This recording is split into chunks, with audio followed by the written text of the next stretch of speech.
My name is Ann Pierce. I am the director of the Creative Arts Program here at SOCA.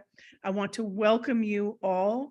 It is with immense gratitude and pleasure that I thank SOCA University of America and introduce to you emeritus faculty and artist in residence, Arie Gallus. Gallus has and continues to dedicate his life to his wife, Sarah, their family, and to his artistic practice, which spans over 70 years. Gallus' artworks speak to some of humanity's greatest horrors, joys, and everything in between. It is with his wisdom, experience, and courage that enables Gallus to reach transcendent space through his daily practice of drawing and painting. It is through the creative process that he continues to maintain his awareness of and sensitivity to those whom have lost their lives, those who still walk the earth with us. Marc Chagall writes, "If I create with my heart, almost all my intentions remain. If it is with the head, almost nothing.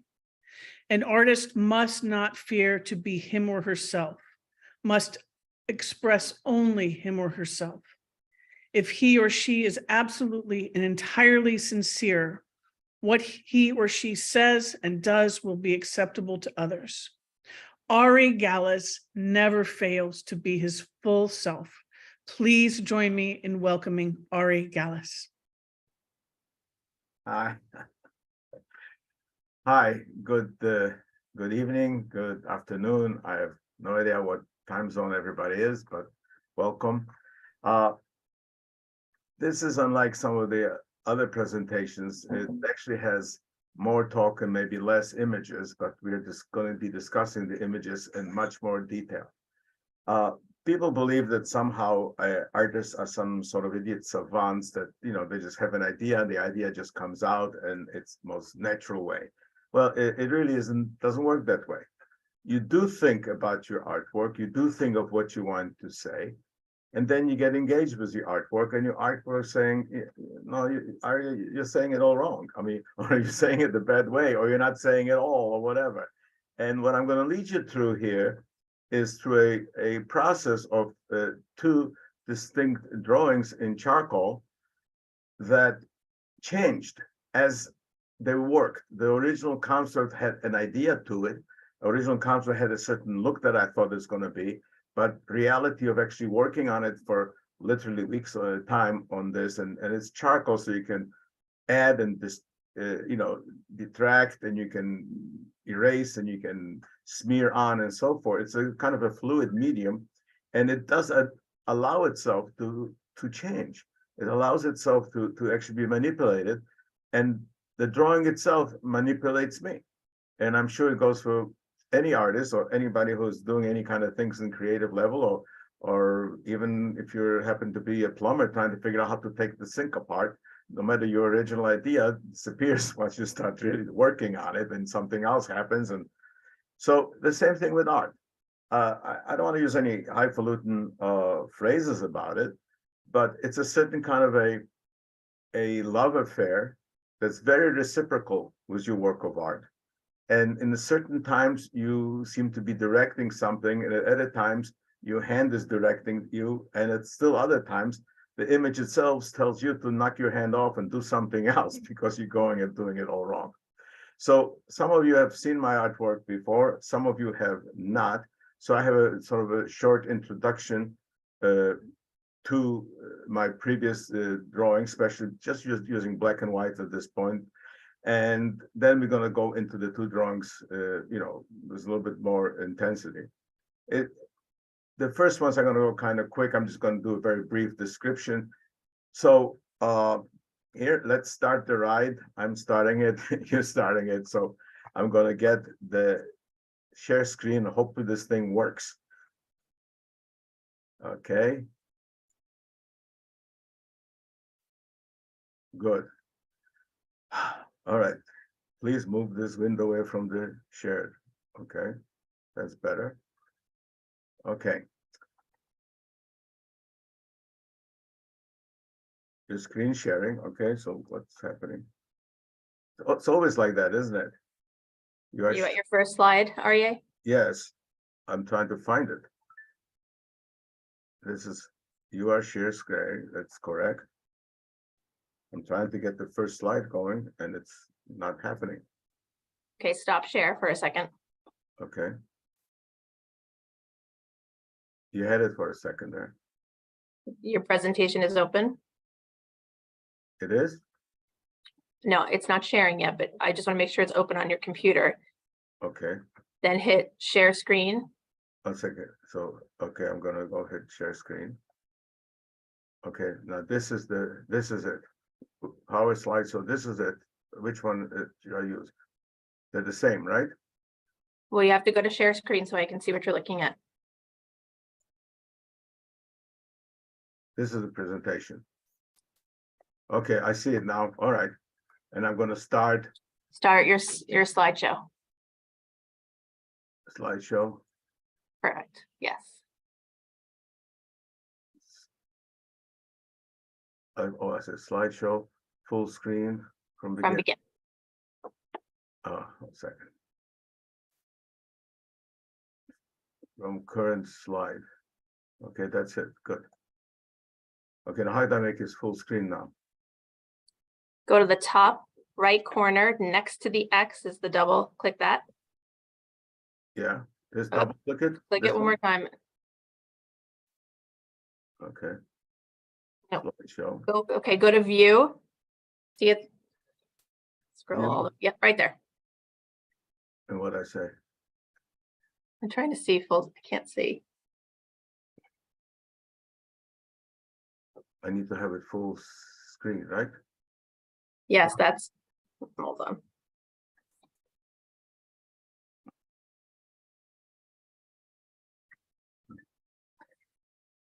Go back to slideshow, Arie. Okay, from beginning. No, that's correct. Where's the full screen?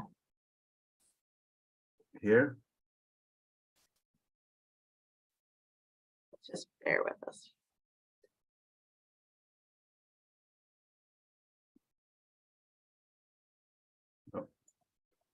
Sorry, guys. Technology is wonderful, and sometimes something goes off. We had it working before.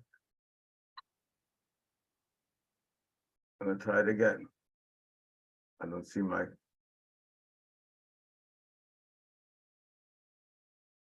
Save to this PC. Should I go to the PC itself?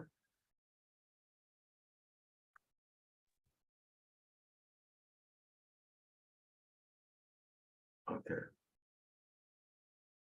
Can't see your screen. Oh, slideshow. From current slide, start slideshow. double click on the first From beginning? slide. Number 2, yes. That's your first screen. That's your, Okay, I can do it this way. It's not full screen, but I'm trying to get this full screen, that's all.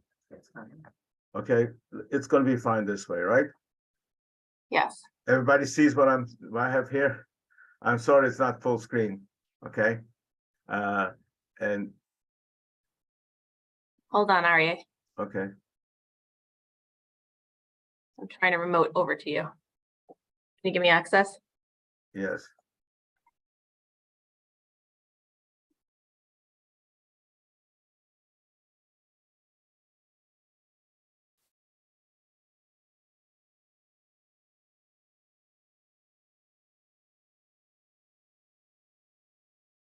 Why isn't it here?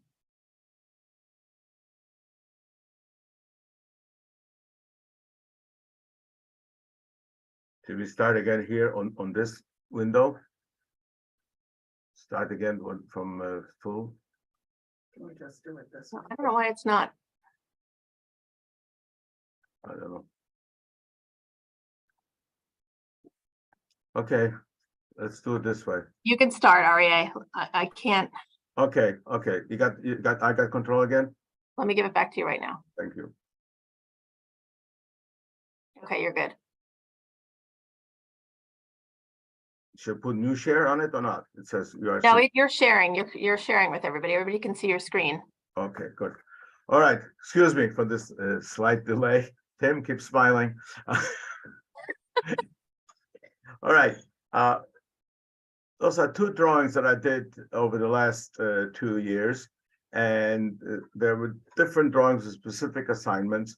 And you sort of will be able to see what's coming up because you probably see it on the left-hand side of your screen. And first, I'm going to do a sort of a short survey of early works. An artist does not come out of a chicken egg one day and all of a sudden becomes an artist. There's a process. Now, I happen to live long enough to have enough stuff here to fill in a few hours of work, but decided to choose only a few to show you. So this is one of my pencil drawing. I did it in high school. Probably I was a junior then. There was a guy fishing down by the Chicago Canal and so forth. And I just show you, I love, this is first freshman year at college as a pen and ink drawing of Borough Park in Brooklyn, the station down there. This when I was a junior in Rome, there was a sketch for a painting which somehow somewhere got lost. It was a crucifixion about 5 feet wide and 7 feet tall, and I have no idea where it is. It might be someplace in Italy, and who knows? Someday they'll find it. But but I was fascinated with light, so you can see that my graphite drawings, that this is the ones I did with Wisconsin. I was trying to create a feeling of luminosity by allowing the paper itself to be luminous. I went through a whole period of those kind of really gesture and smudge drawings. That's an homage to my friend Richard Archfrager. This is using everything else from erasers to texture to needles and so forth. This is a drawing that's sort of a fisheye view looking down on a landscape, because I became fascinated with landscapes at that point, which is I still carry it on. This is a graphite drawing from the same series where I'm sort of, creating clouds flying over a certain kind of landscape. Also, this drawing, which is, it's not a collage, it is a drawing. It is the first movement of the Wehrmacht in September 1, 1939, which is the war. And you can see there was a slide here of the German attack corps breaking the border between Poland and Germany and attacking Germany. And behind it is a screen of Beethoven's Ninth and Schiller's work, that all people will become brothers. And this is a total antithesis of that. And that's why Beethoven's works were erased. This is a 4 by 6 foot drawing in charcoal of Auschwitz based upon reconnaissance photographs. And in the same series of 14 stations, this is the camp of Buchenwald, again, charcoal. And this is the camp of Ravensbrück, which is on the same thing. While I was still working on it, I fell off a roof and I broke my arm. So instead of giving up drawing, I did 20 drawings based upon the x-rays of my arm. And I call them sinister drawings because I did them with a sinister hand. So that's what my bone looked like inside. It was not too comfortable, let me just say that. Thankfully, I can raise my hands now and, therapy. This is a drawing I did of my mom about 2 years before she passed away. Then I took a whole series of drawings with just trying to push pencils and drawing in different directions. This is one of the drawings on my Moonfield series, which I use textures and gesture and scratching and so on a very hard paper to create this series. I don't know why they call Moonfield, tell you the truth, maybe because it sort of looks like some kind of pocket thing. And that was part of a suite called Graphite, which is actually 60 drawings, 20 of each, and moon fields being 20 of that, then followed by cloud fields. Now, this was a different kind of assignment to me, using only powdered graphite and kneaded eraser and sometimes pink pearl eraser. So these drawings were done strictly that way. That was totally different from the previous series. Now, the third part, which is Pepper Tree, which was hanging here in the exhibition, this drawing, I decided not to touch eraser at all and just draw straight. It took me about 20 pencils and about 3 weeks each, but I did a series of those drawings based on the Pepper Tree at Krishnamurti Retreat in Ojai, California. This drawing is a charcoal drawing. It's a Hippocratic oath. The doctor's supposed to do no harm. And this was done for a conference that talked about the crimes of the Nazis, especially the Nazi doctors experimenting on people, So what I did is I wrote the original Greek Hippocratic oath in Greek, and then cut off an inch of each one and erased them. So it sort of looks like the prisoner garb. So that was an artist's statement. I followed this up by a whole series of aerial views of California, imaginary aerial views of California. This is pencil. It's, oops. And this is actually this is Conte pencil, black and white. This is a difference, almost a charcoal, almost a Conte stick, but it's not. It's just 8 drawings, which is about 7 feet tall, of based upon a single scene of Kansas in the winter. Now comes Spinoza. I was asked by my colleague and good friend, Oleg Galikman, about doing something about Spinoza. They were thinking about doing some kind of a conference based upon the thoughts and so on and philosophy of Spinoza. So I didn't know much about Spinoza at that point. I mean, I knew who he was, I knew what he did, and he was a lens grinder, he was a philosopher, he was excommunicated by his co-religionists, he had a whole different concept about what the concept is of God and so forth. And so what I first decided is to use this is the credo. It says, "Hear, O Israel, the Lord our God, the Lord is our God, the Lord is one." And I decided to use as a part of it.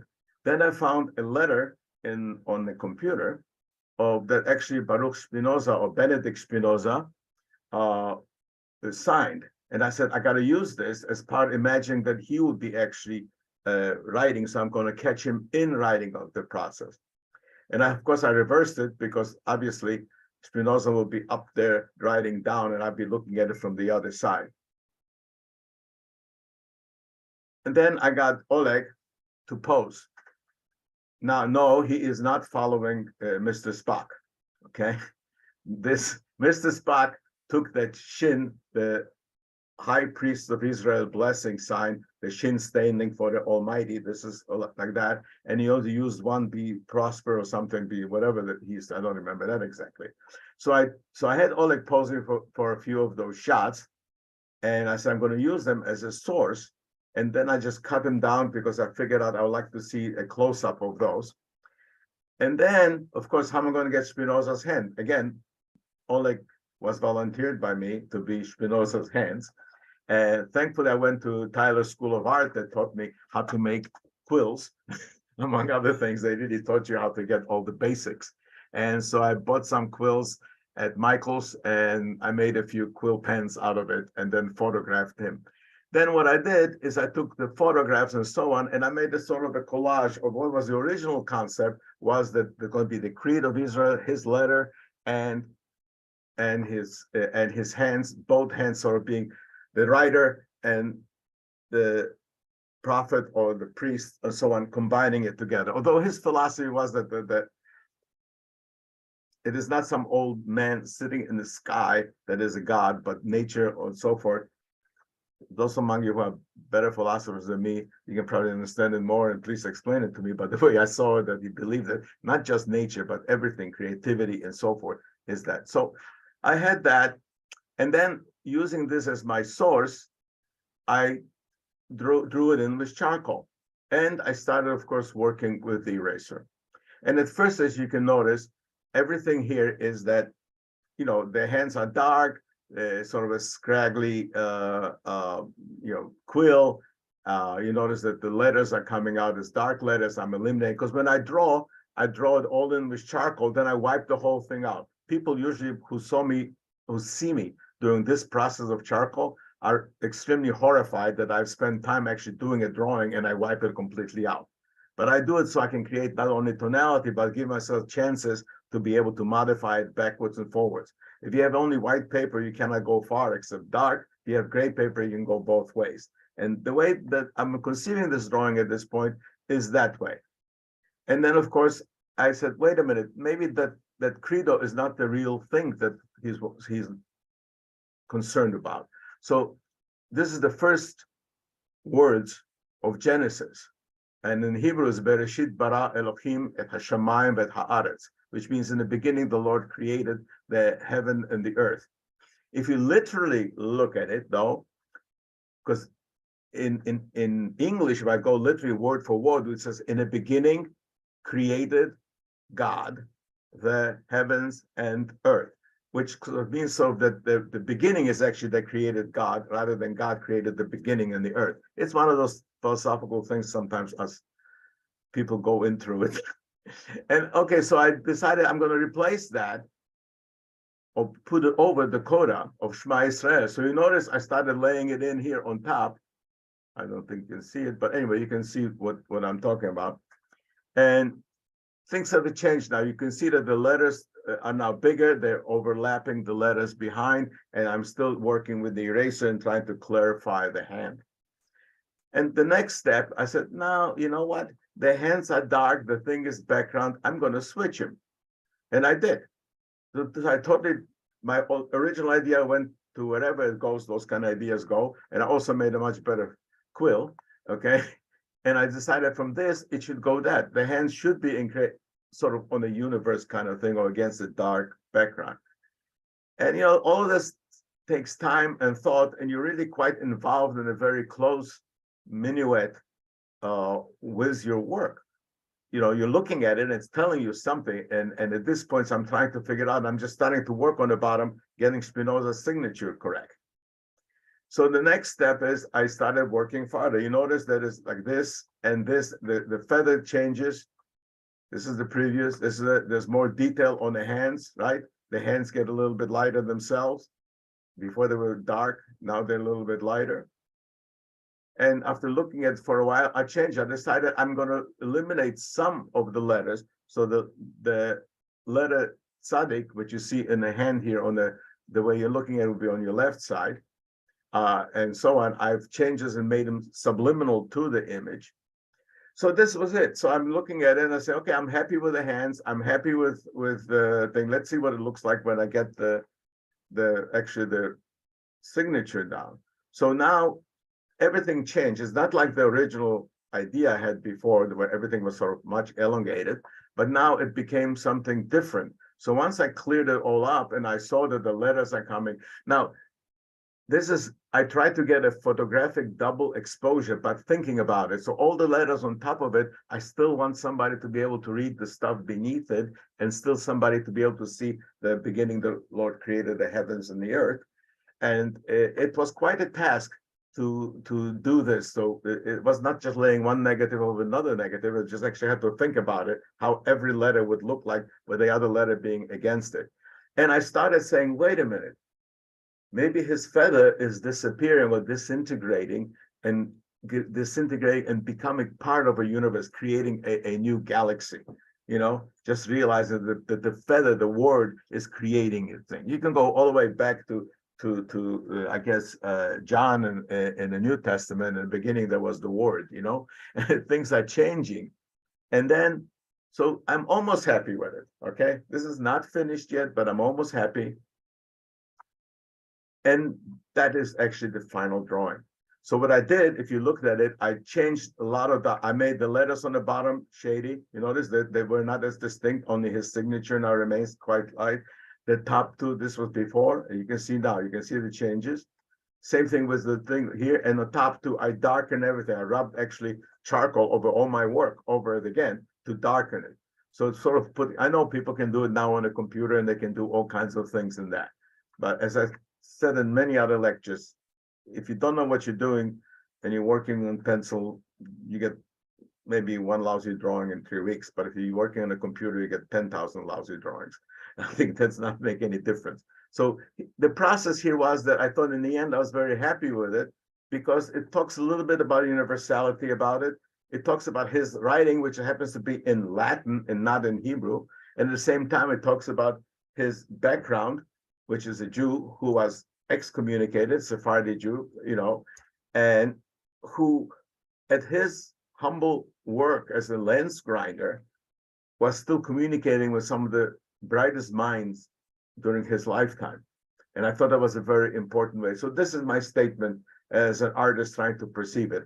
I also disappeared, you know, there's disjointed hands, there's disjointed things, there's some kind of, but there's some kind of action right now that wasn't there when I did my original research. It wasn't there when I did my original collage, and it wasn't there when I did my original rubbing. So I just hope that you understand how the process went through this particular drawing. Now, the next one is Kohelet, which is Ecclesiastes. And one of the most interesting passages, Ecclesiastes 5:7. And this is what the final drawing looks like. I'm going to start with a final drawing. So what I did is I figured out, especially now, this was done when the war started with Putin attacked Ukraine, which triggered me incredibly because when I saw those ruins and so on, that remind me right of my childhood, the towns where I was raised in Poland, what it looked like after World War II. And it was just the same thing. I was completely out of my mind at that point. I can't explain how I was out of my mind, but I was. It was a tension. It was amazing. And I said, what is the scale of justice here? It's broken. It's not just tilted toward one side. It is broken. And I tried to express it somehow to show how that is supposed to be, that people talk about justice and so on. And in the meantime, while they're talking about justice and righteousness and saving your country and so on, they're busy killing. And, it was a very difficult way for me to deal with this thing. And maybe there was one way of trying to cope with what my brain was feeling when I was watching the news every day where the armies were advancing and cities are being bombed. So I started so the way it started is by some sketches. So these are smaller sketches in the way I sort of figured out, trying to sort of figure what I really want to say. I know I wanted a broken thing. So the first thing happened here is I thought of my arm, and I thought of the bottom one that's broken. It's just like my arm was broken and the bone was sticking out the side, just like it was happened there. That was the initial concept of this drawing. And then I started going into trying to figure out what happens. And then I have a hook from the sky. This is actually what I call the Arie School of Painting and Drawing. It's called the Arie Chicken Soup School of Painting and Drawing. Just like chicken soup, you got to put the chicken starts boiling, and then you got to take the scum away. And then later you can add the vegetables and everything else. So the same thing I feel about this here. This is just my brain emptying out in the sketches of what I'm thinking about and visualizing it. So now this is getting closer to sort of the final thing, but the hook still is there and the scale is still there. And you can see how it, and that's not really actual Hebrew writing. It is Hebrew letters, but I just wrote letters just so I can get an idea of what happened, and the strings are being broken, there's clouds behind it. And I decided I liked that idea in a way, and I started drawing. So at first, this seems totally different from something like that. Okay, it's a different paper and so on. I'm looking at the sketches and I'm starting to draw. And I did some research and I found the actual old scale. I found all kinds of things so I could do my own collage on it. And I started working on it. And so this is the beginning. I do the mathematical aspects of it. I do the original thing. I'd see what the thing is going to look like and draw the scale that's somehow broken. It doesn't have any chains on it yet at this point, but it's just sort of idea. And I came up to this point and so forth, and I started erasing it to start working farther.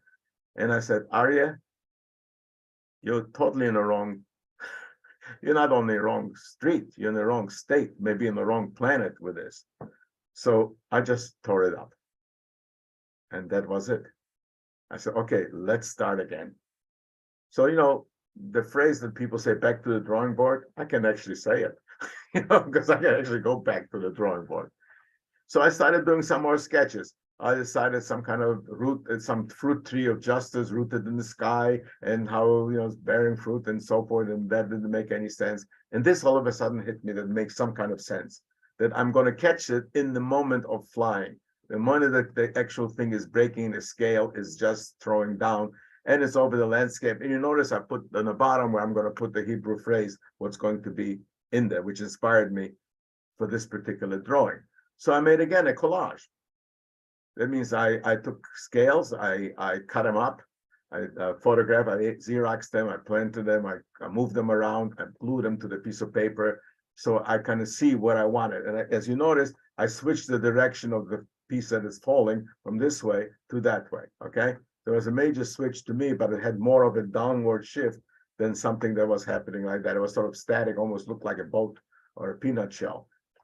And so this is this Ecclesiastes 5:7.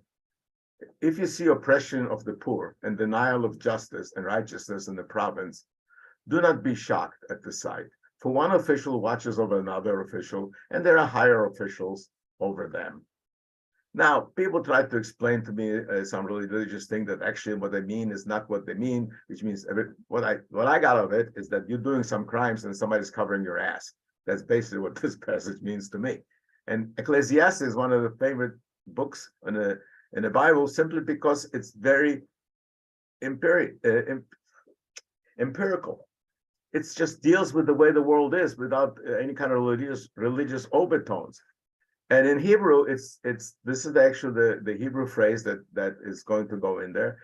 And I'm going to use that. I decided instead of using the English, I'm going to use the Hebrew because it's really not going to be as visible as I wanted it to. So this is what happened. You notice I changed the alignment of things and so on, of the letters and so forth. And this is a hand letter that are coming over. So I sort of centered them. And this is the drawing where I started to work.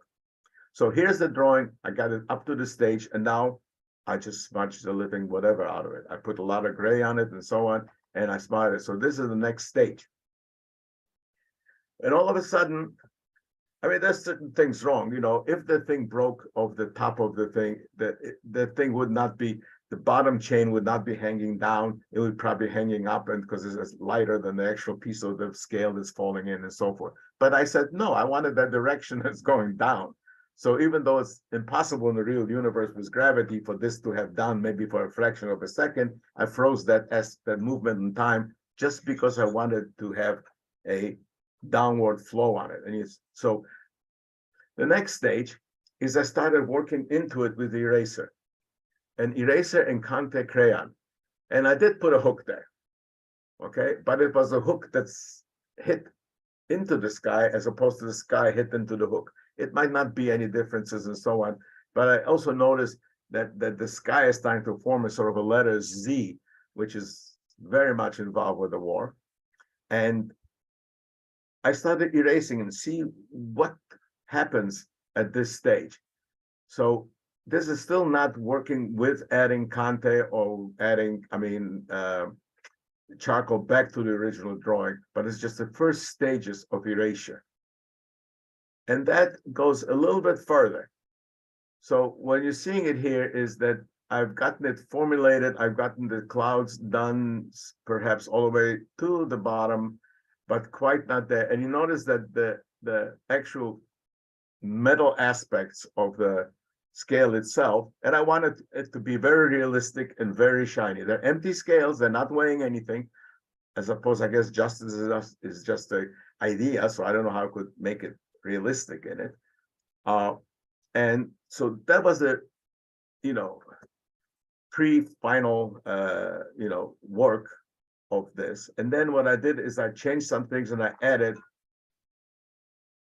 texture and highlights to this. So therefore, this thing appears now much more metallic than I wanted to. And plus, it gave it it's almost using optics in a way that by keeping the background and the clouds in such a fuzzy and fractal state and making the scale itself so literally almost hyper realistic, it created almost as the thing is floating. The hook is not hooked up to the sky or anything. Whatever that broken scale is doing, it's hooking in there. And, this was actually published in the Journal of Jewish Studies as one of the images. But I look at it, I have them now. There were an exhibition here that's closed about a couple months ago. And I have this and the Spinoza drawings at my house. And they're kind of inspiration because it's not that I've come up with something that is unique. There's not that something I come up that's nobody else could do. There are other people that are as good or better than me in the art world and so on, but it was my vision. It is the way I try to interpret it the best way, not through making a speech or marching or having a poster, but expressing what I feel about this on a certain way that I didn't spoon feed anybody who comes in it. And people who do not speak Hebrew, they will see the writing from Ecclesiastes here. If I did it in English, most people would understand it. But I didn't want the writing to become the important thing. That's sort of hiding behind the image. Okay, it's hiding behind the image.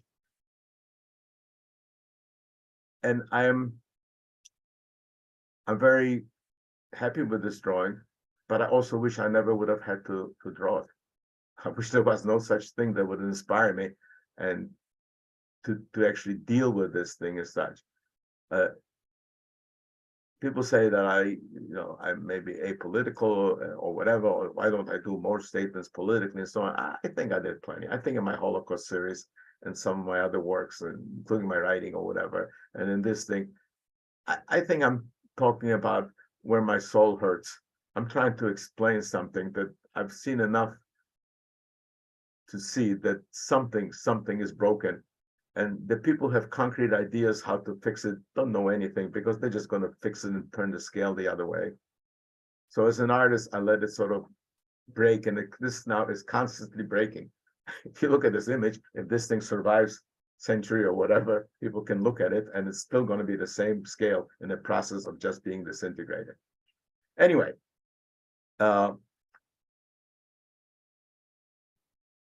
thank you. Thank you very much.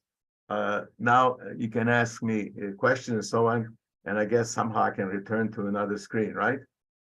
Karen, can you, so I can want to stop share. Stop share. Okay, I'm stopping it. Okay. Oh my God. Okay. Anybody have a question? Karen, excuse me? Comments, Yeah, comments, questions, please. predictions. If you have a question, you can raise your hand and we'll unmute you.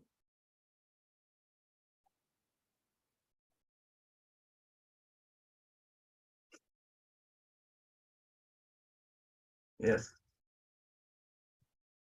Rita, unmute yourself.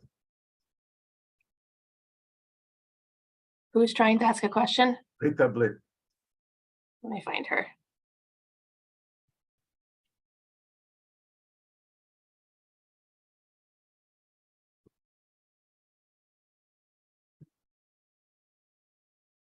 Okay, she can unmute. Unmute, push the button. Unmute yourself, Rita. Hi, Arie. Hi, long time. Hi. Yes. I just want to tell you how much I've enjoyed this program and how I admire what you're doing. Wonderful work. And as far as a question, I could ask the question, are you still at Soka University? And what are they doing towards peace? Okay. All right.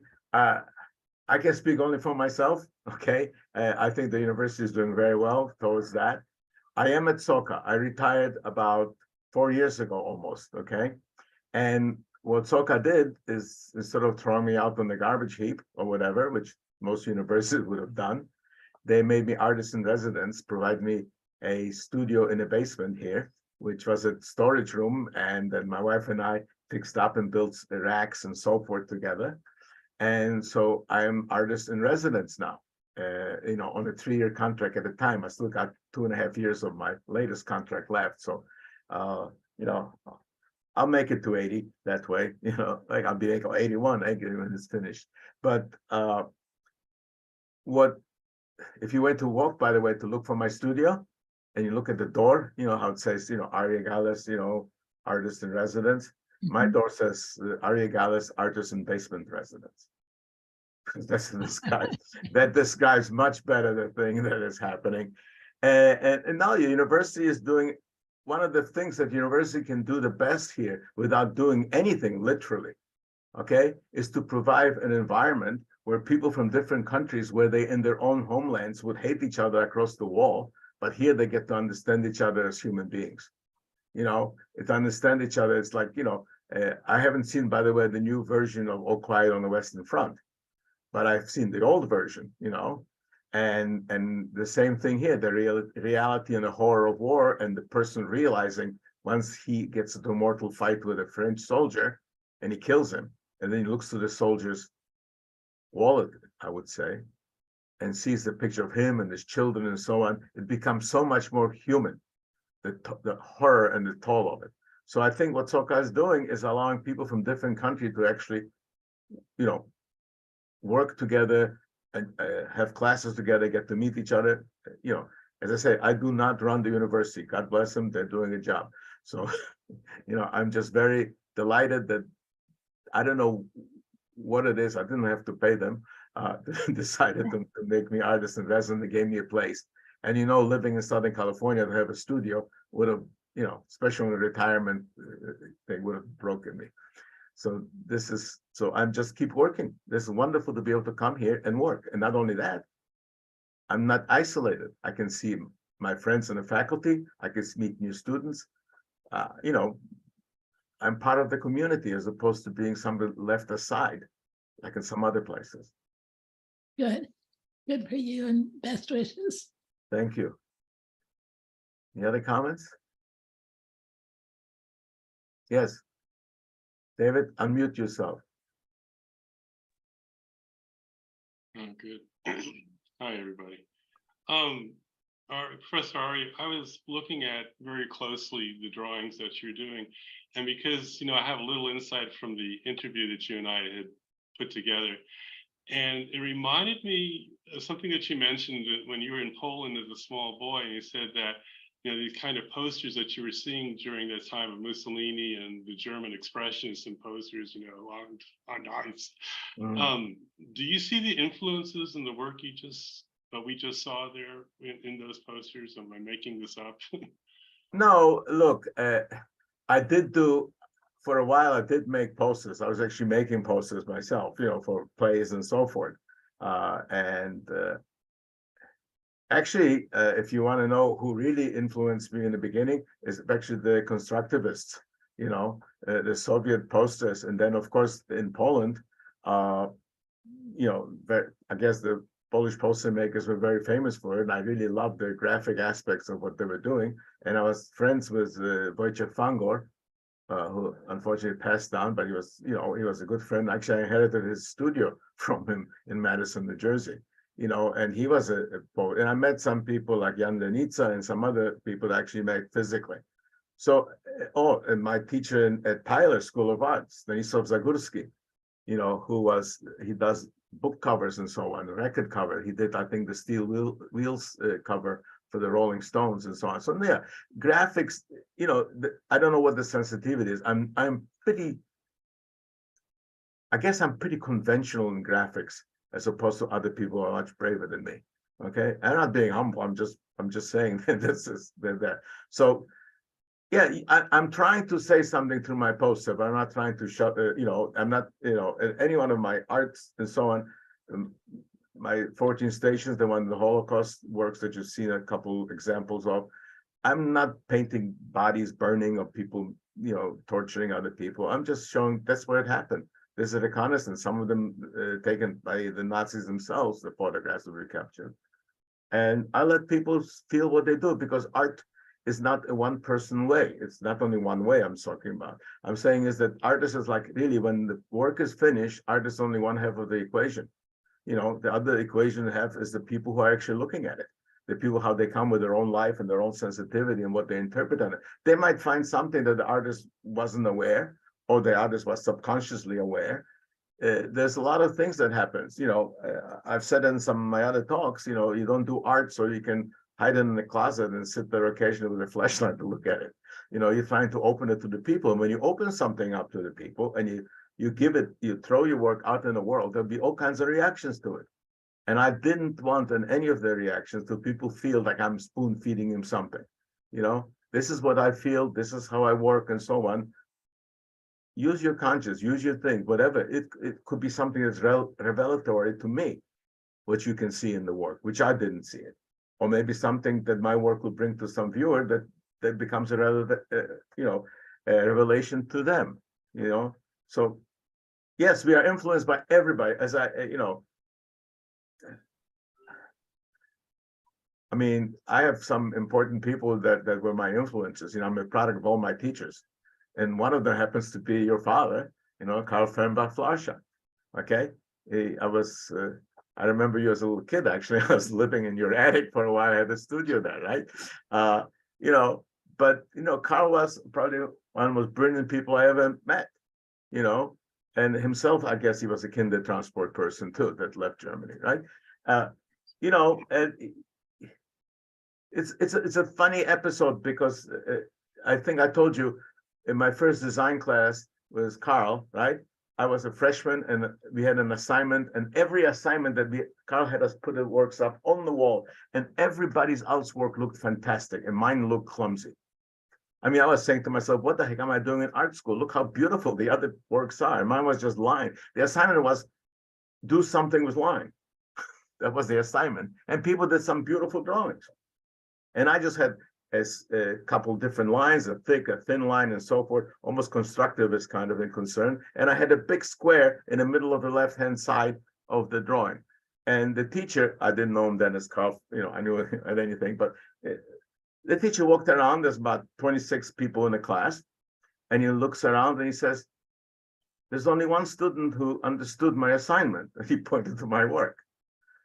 And I was like, you know, I said, here I was about to give up, you know, school, etc., because I saw how clumsy I was. But, you know, and he understood that the square that I had on the side is actually an end of a very thick line that goes out of the frame of the picture. And that's how I thought about line. So yeah, we are all products of everybody else plus your own accidents. Creativity in art, I think, is making an accident, making a boo-boo, you know, and then saying, hey, that looks really good. And then remembering how to do it again on purpose this time, you know. Of course, by making it again on purpose, you're still going to have newer boo-boos, you know, so you just keep evolving that way. Thank you. I'm glad you didn't quit.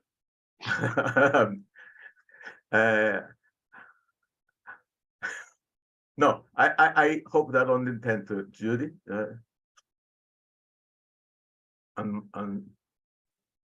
Hi, Ario. That was a great presentation. And, you know, it's always a pleasure to hear you talk about your work, which it's always so genuine and full of humor and also serious stuff. And in this case, I was really struck by both drawings and wondered if, thank you for sharing the way you built these drawings, first of all. And it was interesting from the first one to see from the beginning to the end, and then the reverse order on the second one. That was an interesting shift. I wondered if either of these drawings have led to other new works, because as you explained so well, it's a constant evolution. So for instance, I was really struck in the first image with the quill pen sort of disintegrating into the cosmos. That just seemed like it had a lot of potential there. And on the second one, I was curious about the scale of the drawing, but also it did there was something very powerful about that broken scale floating in these dark, stormy clouds. So just wondered if there's something next on these yet or brewing. Yeah, there is, and I'll show it to you in a second. Okay.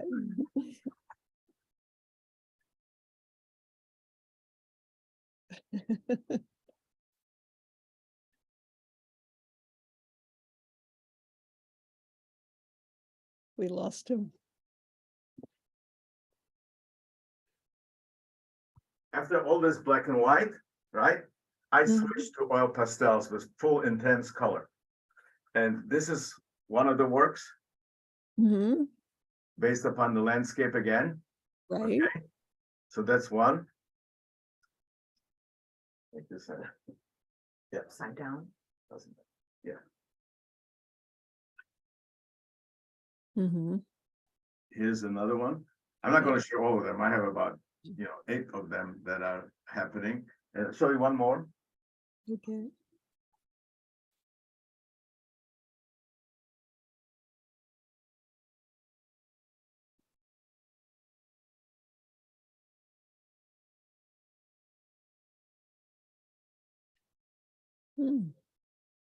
So after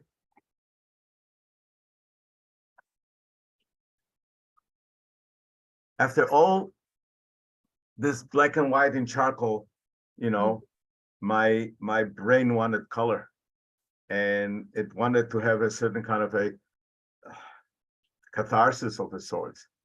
And I figured, which is the fastest way to get it? You know, I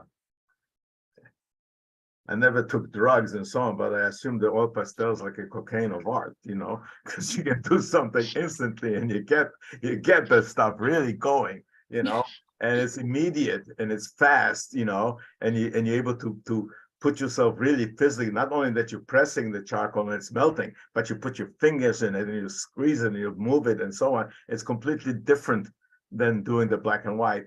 And yeah, will I return to black and white? Of course I will. You know, it's always a sort of a yin yang in my do. I always, if I were to give you a whole rundown to the history of me, I would usually go in and spend a year or two doing only black and white. On the Holocaust thing, I spent 10 years doing only black and white. And then I spent another few years after that just into total color and reflected light that I did.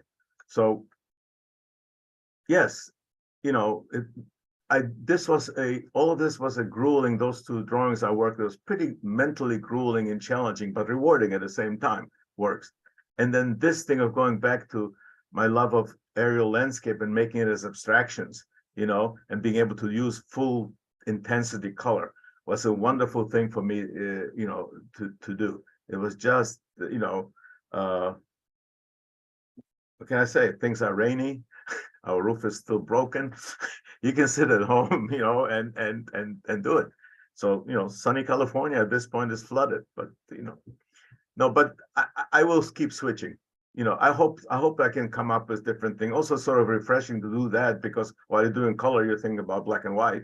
Doing black and white, you're thinking about color. Got it. Thanks. Thank you. Any other comments? Questions? Well, all I can say is thank you very much for being here. It is one of the aspects, on certain level at my age, I'm becoming some sort of a Luddite in the way. I would like to sort of sit there. I still like a book rather than reading. I still read my New York Times, you know, and physically instead of looking at it on the screen. You know, I don't have to worry about the battery going, you know, once in the middle of my reading. So in one way, I'm that way, that I sort of like doing things that I can actually physically build, you know, like whatever it happens to do, I can physically fix. So I work on that, playing in the garden, etc. But on the other way, I'm very thankful for whoever invented Zoom, because we are in different locations here. We come from different backgrounds and so forth, but we can sort of meet here, and I'm able to discuss the latest work. You know, Ann Pierce, who introduced me, and Don Ryan, and other people around here. We can sit in my studio, we visit each other's studios, and we talk and we discuss things. It's something good to have a group like that. I had that thing at Fairleigh Dickinson too. And, you know, one of my oldest friends here that's sitting here, Tim Volk, we met in 1968 at the University of Wisconsin. We were right, his little cubicle was right next to my cubicle, right? And, you know, we stuck around with this, but it's so nice to be able to have somebody and group of people, and Judy, of course. No, Sarah reminded me, it's Judy too. Of course, Judy. No, I'm sorry, but you know that people that be able to do, like, you know. So Tim and I would discuss things and so on, and Judy and I would after class meet for lunch, or before class meet for lunch, or meet at other times and meet in New York, or you know. An artist, I know some artists can actually be misanthropes and so on. I'm not. I need people. I love people. I love people being there. I love to learn from people. I love to laugh. You know, those of you who know me a little bit closer, is that I might not have the cleanest mouth of all the universe, but I think I have a pretty good sense of humor, and it sort of keeps you alive. You know, maybe it's a heritage of my people that you laugh at everything, that even the worst, and you can survive it. But you know, so I'll go back to this question that David asked me. Yeah, at this point, it's nice to be part of this community that actually I get to see Anne and Don and some of the other people, and Oleg, of course, that, colleagues from different disciplines. One of the good advantages of being at the university is that if you have a question about physics and so on, you can go to the other department and check with the physicists. You got questions about the English language, you go somewhere else, and they can ask you too, and so forth, so it's good, and it keeps you, I think, much more alive, that you're not resigned to a community, that you don't see people that are, say, below 50. And so I think that's a great advantage for an artist to be involved in art and see people who are wheeling babies, and seeing at the same time older people that have, in Polish there's a word sędziowy, which means like a judge, but it doesn't mean that. I don't know what the English equivalent is, but once you get to be at a certain age, male or female or whatever, anyway, you have a certain kind of wisdom that supposedly you have. And it's nice to realize with that wisdom that people that are much younger than you have better ideas. So that's how I feel about it.